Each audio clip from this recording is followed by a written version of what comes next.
Hi, and welcome back to Focal Point AFR Talk. Talking here with Tom. And I think, Tom, you were bringing up the issue of preceding the Civil War in the Confederate states that did vote to secede the Union. Anyway, go ahead and flesh out your thought and ask your question.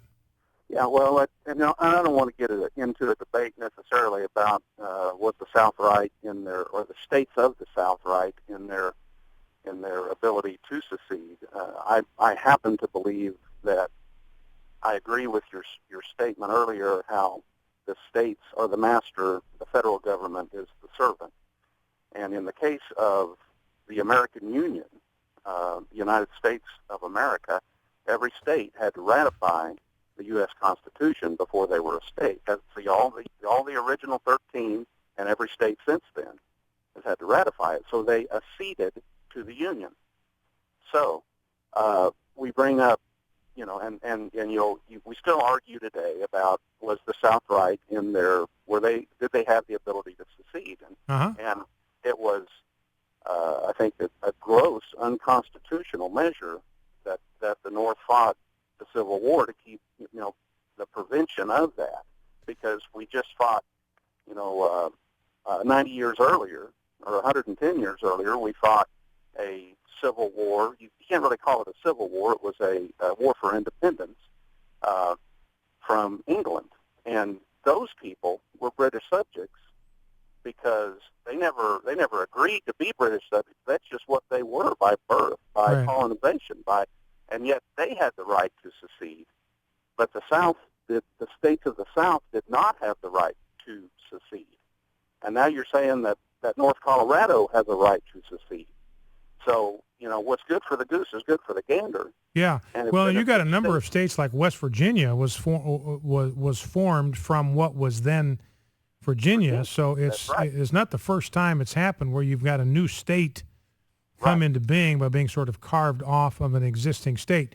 Now, here's how I look at it, Tom. And what we have to do is we have to set aside the whole issue of slavery. This is not about slavery. That's right. Let's set it aside. I'm not talking about slavery. Slavery was a horrible institution. It was an abomination.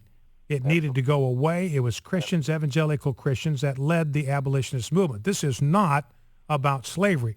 This is about whether states who have made a voluntary decision to join the Union retain the right to depart from the Union if they choose to do so for whatever reason. Now, it's my contention that they do and that they did. When the states ratified the Constitution, when they joined the Union, there was nothing in that agreement in which they pledged themselves never to separate themselves from the Union. And I don't see how they could have done that, because what had happened in the Revolution, as you point out, Tom, that's exactly what happened in the American Revolution. The colonists considered themselves British. They looked at themselves as British subjects, as British citizens. The furthest thing from their mind in the 1750s and the 1760s, the furthest thing from their mind was any sort of break from the mother country. But the break that they made in separating themselves from the United Kingdom, that was a far more severe break than the break that the southern states made in separating from the northern states. Now, so I believe they had the constitutional right to do it.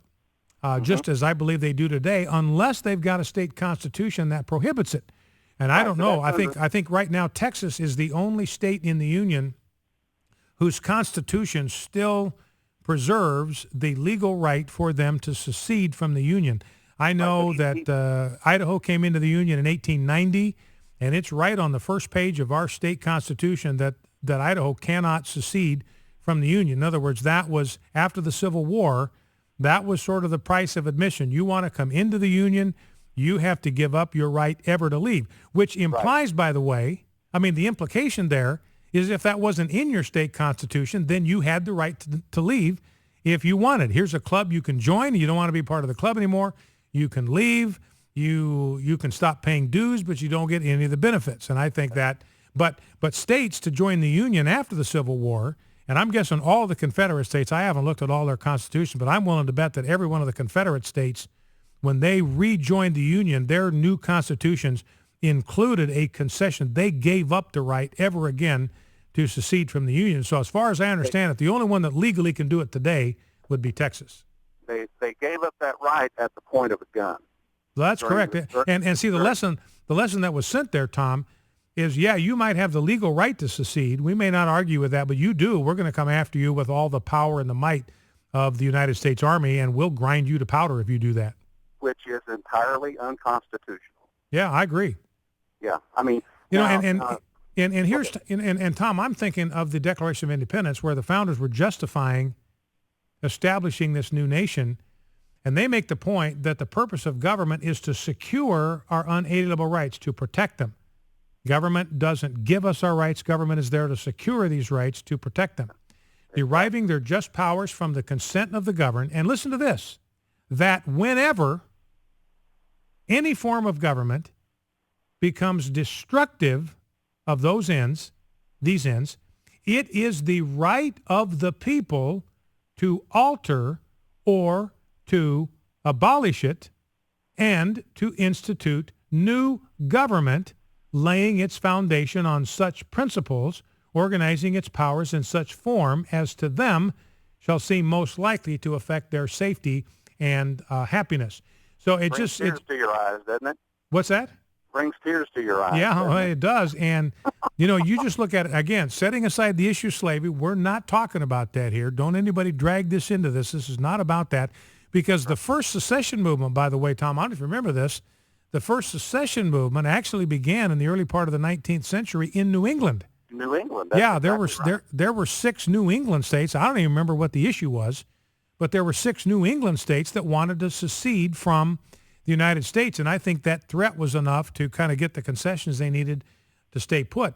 But that's the spirit of the Declaration. Look, if you're under a government that is depriving you of your rights instead of protecting them, then you have an unalienable right to form a new government to secure your unalienable rights. Anyway, Tom, last word. Well, I was just going to add, that we have allowed the federal government to way overstep its bounds. You said, and this is probably not going to sit very well, but we have to be honest with ourselves.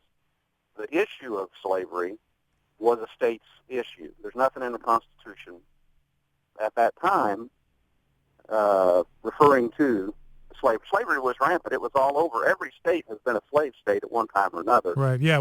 Prior to the 1860s. Yeah, and what the Constitution did provide is that the federal government, beginning in 1808, could prohibit the importation of any additional slaves. So the Constitution did give them the right to terminate the slave trade, which they did in 1808, but they did nothing to deal with the existence of the institution of slavery in the United States. And like you say, you had slaveholders in every state in the Union. Right. The same could be said of DOMA, and this is really going to rile some hackles. If the Constitution says nothing about marriage, then the federal government has no point in passing DOMA. Now, I'm not saying that I'm in favor of same-sex marriage. But if Massachusetts wants same-sex marriage, that's Massachusetts. You pull that in Arkansas, I'm going to fight you till my dying day. But see but that's the whole point of DOMA, Tom. That's why I think this should be upheld by the Supreme Court.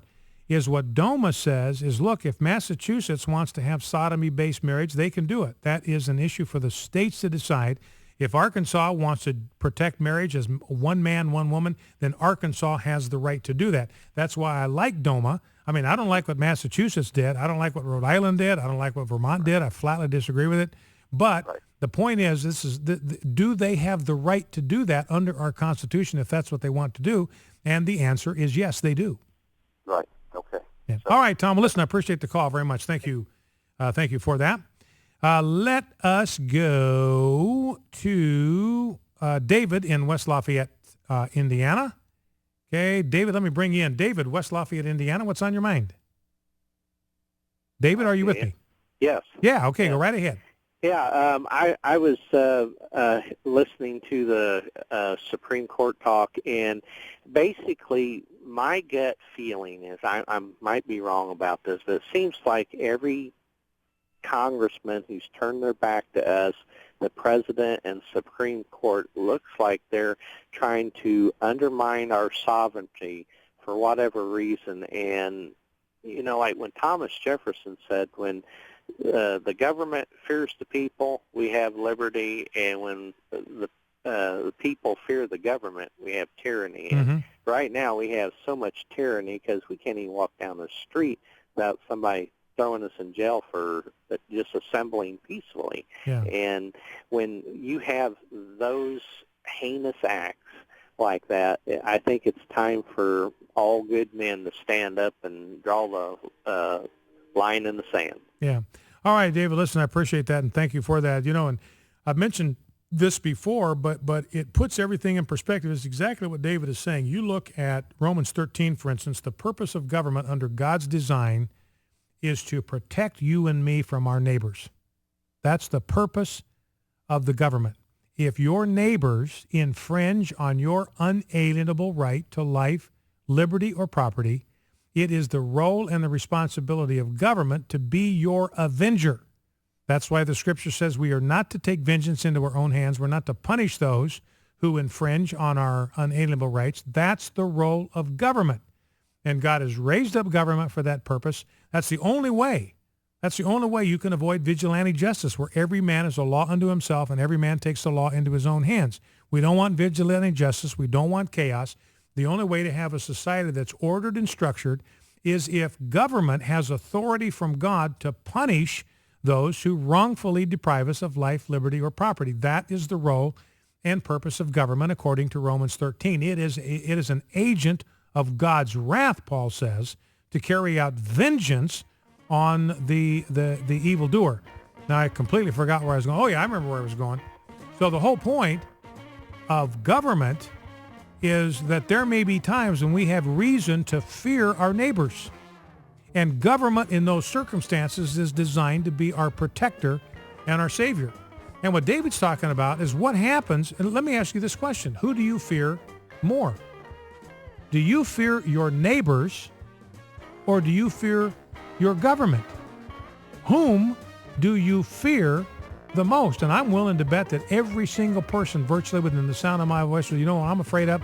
I am way more afraid of my government than I am of my neighbors. That means things are completely upside down, and something needs to be done about that. As David says, time for us to take a stand and insist that our elected representatives listen to us. And if they won't, let's get new ones. Focal Point, AFR Talk.